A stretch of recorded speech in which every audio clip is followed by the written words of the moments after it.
पिछले वीडियो में अजपा के प्रथम अभ्यास की सामान्य रूप से चर्चा की गई। अब उसी के क्रम में यह आगे की साधना है। अब हम कैसे जाने कि हमारा अजपा सिद्ध हो गया। अजपा सिद्ध होने के बाद अनहद नाद पैदा होने लगता है। नाद पैदा होते ही हम समझ जाते हैं कि मेरी अजपा की सिद्धि आगे को बढ़ रही है।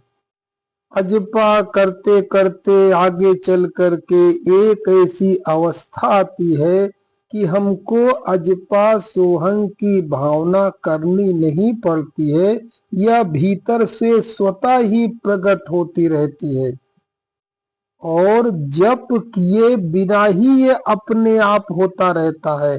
तभी तो इससे इसका नाम रखा गया अजपा, यानी जो जपा नहीं जा रहा है अपने आप हो रहा है।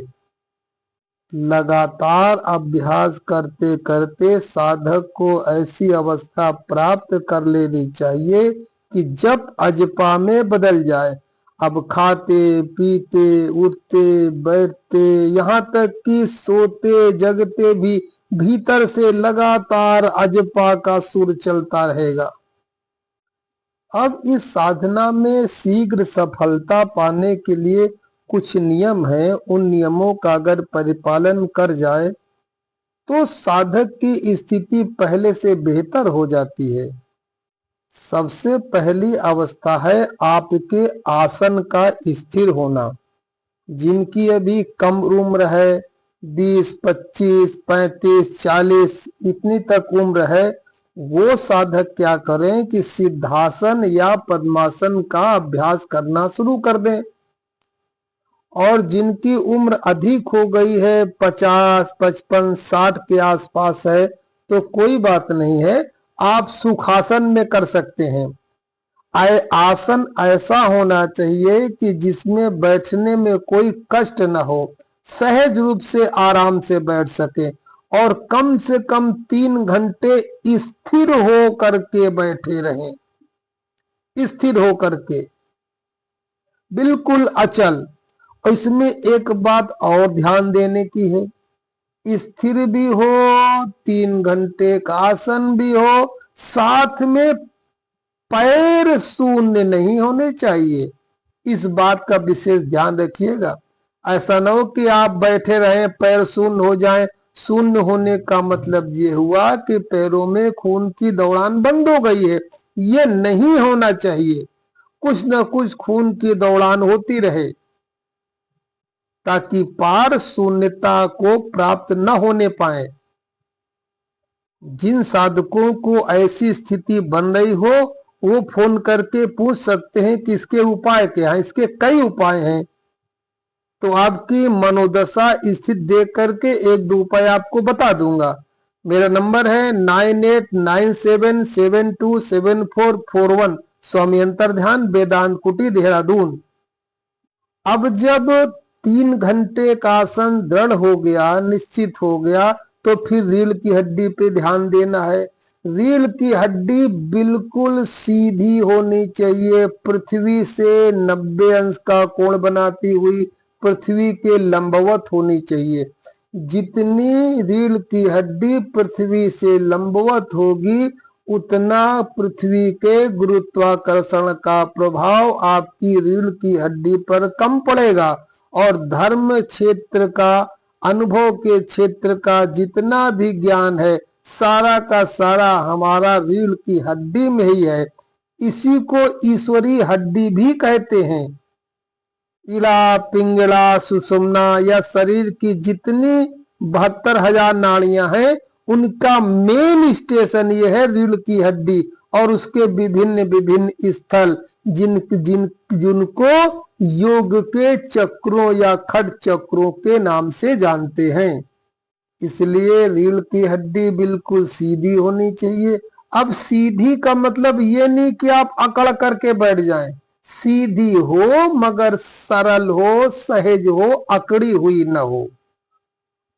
तीसरी बात जरूरी यह है, जब कोई व्यक्ति अजपा ध्यान करना शुरू करता है तो अजपा करते करते ऐसी स्थिति भी आ जाती है वो इतना अपने स्वयं के भीतर घुस जाता है कि बाहरी संसार का भान उसे नहीं रहता, मतलब बाहरी संसार का आभास नहीं रहता, बिल्कुल बाहरी संसार कभी कभी उसके लिए लुप्त हो जाता है।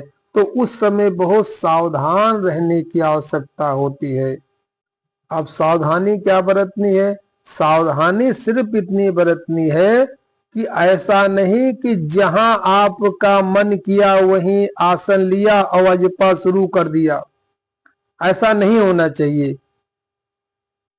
अजपा की उच्च श्रेणी की यदि साधना करना चाहते हैं तो आपको अपने घर में, मंदिर में, कहीं भी घेर में एक पर्टिकुलर स्थान बनाना पड़ेगा कि उसी स्थान पर बैठ करके आप अजपा की साधना करें।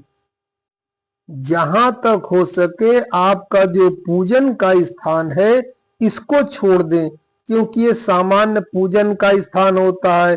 यहाँ ऐसी चीजें रखी होती हैं जैसे अग्नि की ज्योत रखी होगी, धूप बत्ती रखी होगी, भगवान रखे होंगे, लोटे होंगे, बर्तन होंगे, घंटी होगी, शंख होंगे, घी होगा, रुई बत्ती होंगी, इस प्रकार का बहुत सारा सामान वहां रखा होगा।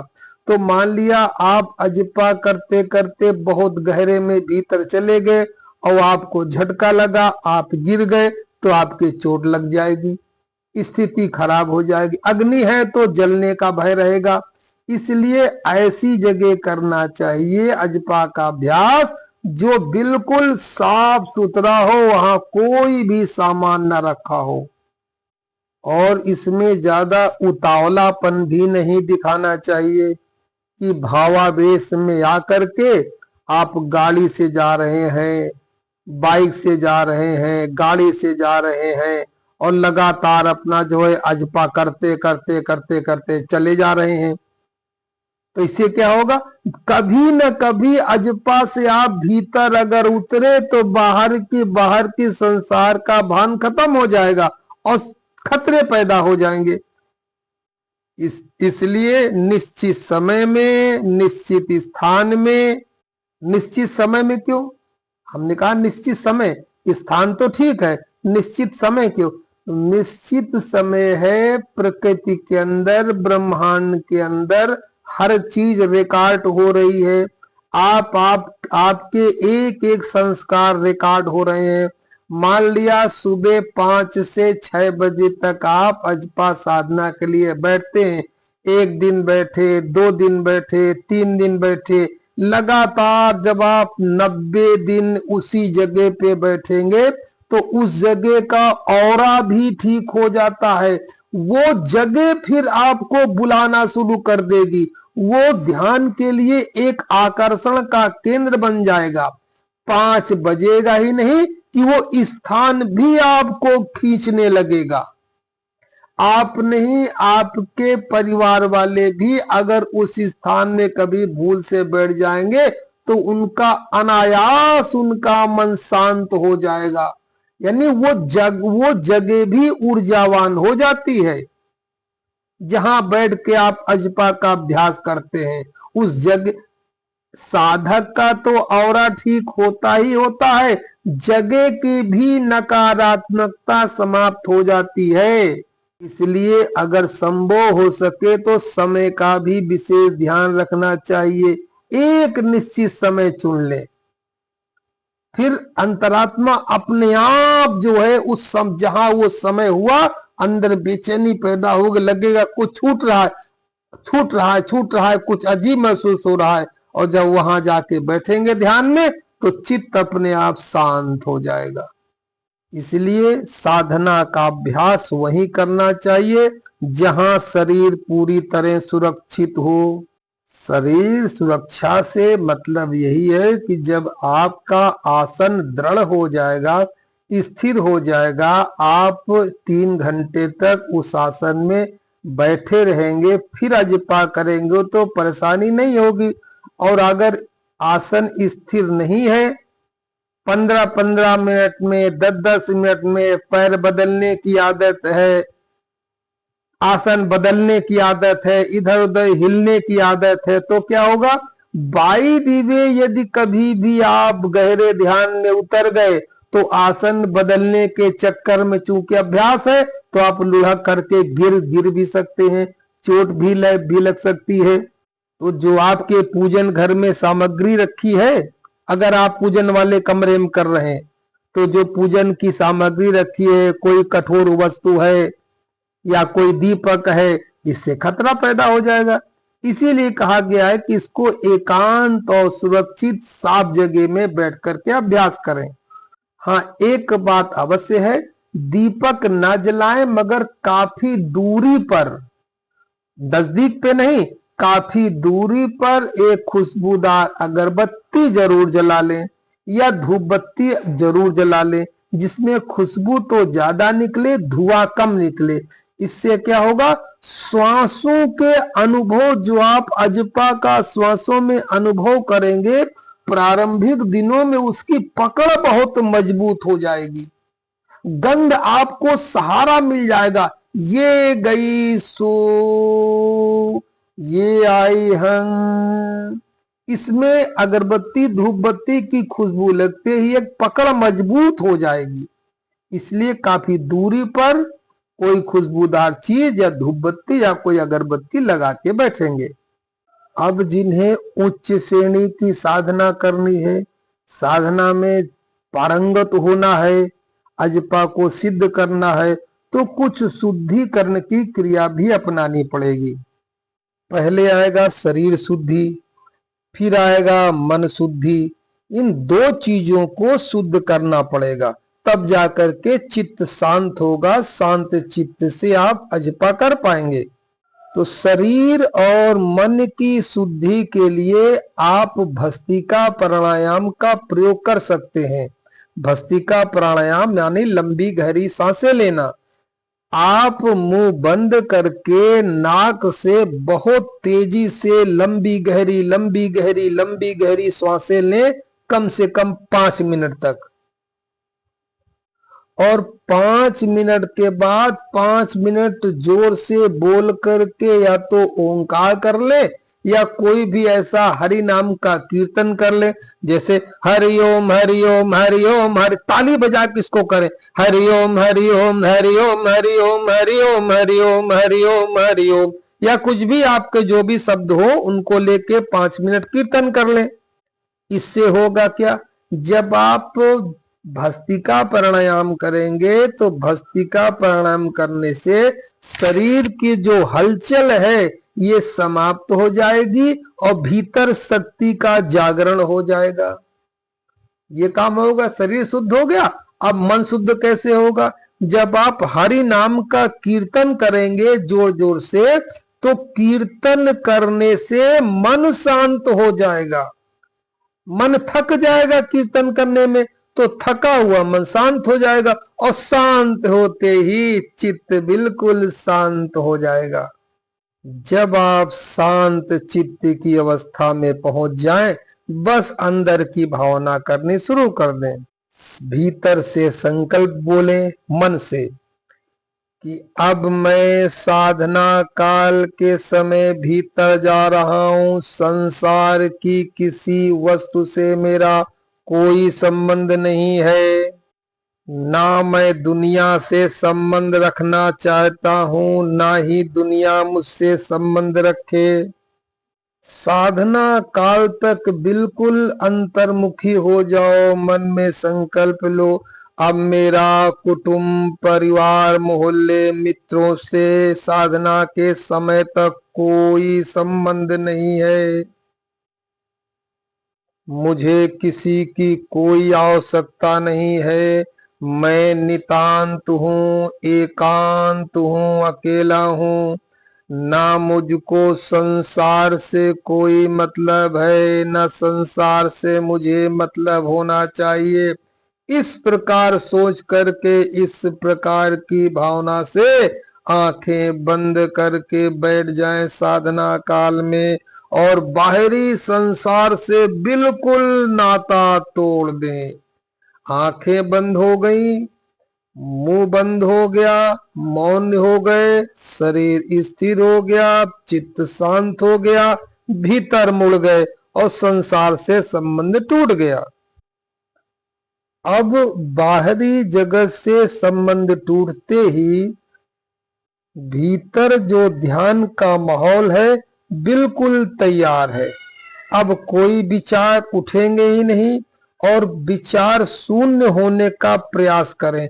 जब बाहरी संसार का कोई विचार है ही नहीं तो विचार शून्य होते चले जाएंगे। बाहर से संसार के प्रति बिल्कुल उदासीन और उदास होकर के बैठ जाइए और अंदर से सजग रहिए। प्रारंभ के दिनों में अकेले इस प्रकार की व्यवस्था बनाने में यदि आपको कठिनाई हो तो आप गूगल मीट पर हमसे जुड़ सकते हैं, जिसमें मैं आपके पहले शरीर शोधन का कार्य करूंगा। जितनी शरीर की बेचैनी है, इस बेचैनी के द्वारा कई विभिन्न विधियां हैं, उन विधियों से निकालूंगा। फिर जो मन की बेचैनी है, मन में जो एक प्रकार का समाज का, परिवार का, काम का, धंधे का, बिजनेस का, व्यापार का जो ये उलझन भरी हुई है, मन में जो ये समाज का वायरस भरा हुआ है, ये वायरस आपको किन्हीं विधियों के द्वारा निकालूंगा। तो शरीर भी शांत हो जाएगा, मन भी शांत हो जाएगा। फिर धीरे से आप अपनी आती जाती श्वासों में अजपा अजपा सोहंग मंत्र के द्वारा भीतर की तरफ यात्रा करना प्रारंभ कर देंगे। इससे एक काम और होगा, जो आपने भस्त्रिका के द्वारा लंबी गहरी सांसें लिया है, उससे जो आपकी कुंडलनी महाशक्ति जगी है, जब आप अजपा करेंगे तो अजपा करने से वो उस शक्ति का उत्थान भी होगा और आप अपने को ऊर्जावान, औरावान महसूस करना शुरू कर देंगे। तो साधना प्रारंभ करिए। अगर कोई दिक्कत हो तो मेरा मोबाइल नंबर 9897727441, स्वामी अंतर्ध्यान वेदांत कुटी देहरादून। गूगल मीट पे मैं सुबह शाम दोनों टाइम अभ्यास करवाता हूँ, वो भी निःशुल्क है, फ्री है, कोई चार्ज नहीं है।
हं सो हं सो हं सो हं सो हं सो हं सो हं सो हं सो हं सो हं सो हं सो हं सो हं सो हं सो हं सो हं सो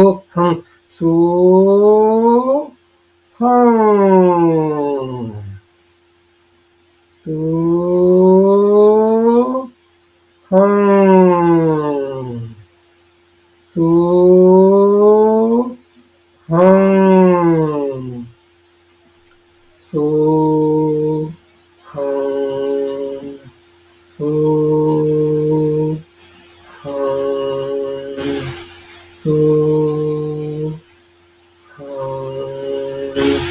सो